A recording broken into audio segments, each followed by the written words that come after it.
Assalamualaikum warahmatullahi wabarakatuh. Kami dari kelompok 6 ingin mempresentasikan tentang kisah asal-usul burung cendrawasih dari Kepulauan Papua. Di sini kelompok kami terdiri dari 7 orang, yaitu Andika Yusuf, Amelia Putri, Fikri Asmi, Aditya Mahardika, Asepta Nugraha, Rizky Erianto, dan Anandita Puspa. Berikut penjelasannya akan disampaikan oleh teman kami. Silahkan. Halo teman-teman, perkenalkan nama saya Amelia Putri. Saya akan menjelaskan sedikit cerita apa yang kelompok kami pilih dan mengapa kelompok kami memilih cerita tersebut. Cerita yang kelompok kami pilih berjudul Asal-usul Burung Cendrawasih dari cerita rakyat Papua. Kenapa kami memilih cerita tersebut? Karena cerita tersebut belum banyak orang yang mengetahui dan belum juga banyak orang yang mengangkat cerita ini di perbukuan ataupun perfilman, sehingga belum banyak orang yang mengetahuinya. Selanjutnya juga banyak pesan moral yang terdapat dari cerita ini. Dan selanjutnya rekan saya akan menceritakan sinopsis Asal-usul Burung Cendrawasih. Baik, terima kasih atas kesempatannya. Perkenalkan, saya Fikri Azmi yang akan menceritakan secara singkat kisah dari asal-usul burung cendrawasih.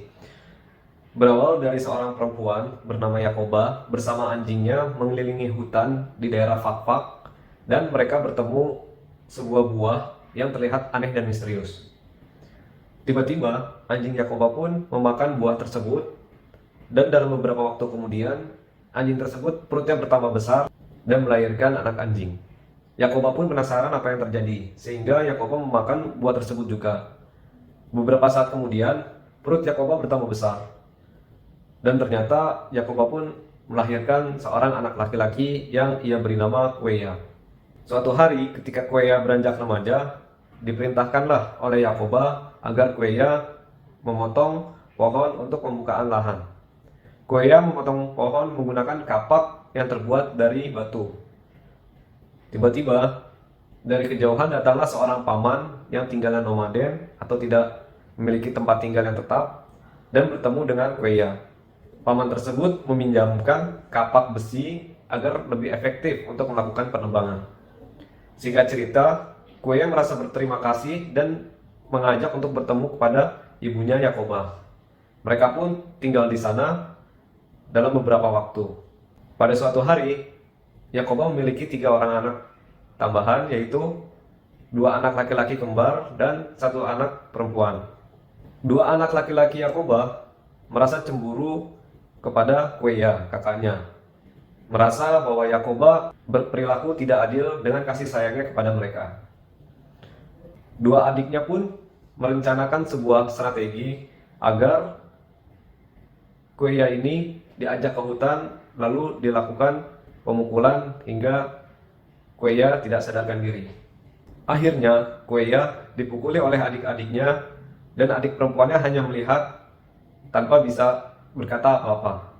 Adik mereka pun kembali ke rumah dan bertemu dengan Yakoba. Ditanyalah oleh Yakoba, "Kemana kakak kalian?" gitu. Waktu sudah ingin malam. Adik Kweya tidak berkata apa-apa. Namun, melihat ibunya yang gelisah dan kakaknya yang kasihan di tengah hutan, adik perempuan Kweya membocorkan hal yang terjadi kepada Yakoba. Kweya yang sedang kesakitan di hutan, dia bertanya-tanya, apa yang terjadi dengan adik-adiknya? Kenapa bisa melakukan hal seperti itu? Dan akhirnya Kweya membuat sebuah sayap dari pintalan benang sambil bergumam, "Andaikan saja aku burung yang bisa terbang bebas." Akhirnya Yakoba mendengar cerita yang disampaikan dan merasa kesal kepada anak-anaknya. Lalu Yakoba memutuskan untuk mencari Kweya di malam hari. Dalam pencariannya, Yakoba sambil memanggil nama-nama Kweya, namun tidak ada tanda-tanda yang ditujukan. Akhirnya Yakoba melihat sebuah burung seakan-akan menyambut panggilan nama Kweya. Yakoba pun mendekatinya dan berkata, "Kweya, Apakah itu kamu, Kueya? Burung tersebut ternyata bisa menjawab, "Ya ibu, aku Kueya. Ibu tidak usah khawatir lagi, aku sekarang seekor burung." Yakoba melihat burung tersebut sangat cantik dan ingin pun menjadi seperti Kueya. Yakoba akhirnya melakukan hal yang sama dengan pintalan benang dan akhirnya menjadi burung tersebut juga. Dan burung ini dikenal dengan nama burung cendrawasih atau burung surga. Kedua adik-adik Kueya saling menyalahkan, hingga mereka saling berkelahi dan saling melempari dengan abu tungku. Dan jadilah mereka burung hitam. Unsur kebudayaan yang terdapat dalam cerita ini, salah satunya adalah unsur kebudayaan alat ataupun teknologi, yaitu kapak batu yang digunakan untuk menebang pohon, dan juga rumah tempat tinggal mereka yang kita kenal dengan rumah Honai. Terima kasih. Untuk selanjutnya akan disampaikan oleh kawan saya. Halo, saya Nandita Puspa. Dari cerita Salusur Burung Cendrawasih ini, pesan moral yang dapat kita ambil adalah semua perbuatan akan mendapatkan balasannya. Jika kita melakukan kebaikan, maka kita akan mendapatkan kebaikan juga. Tetapi jika kita melakukan kejahatan, maka kita akan mendapatkan malapetaka untuk diri kita.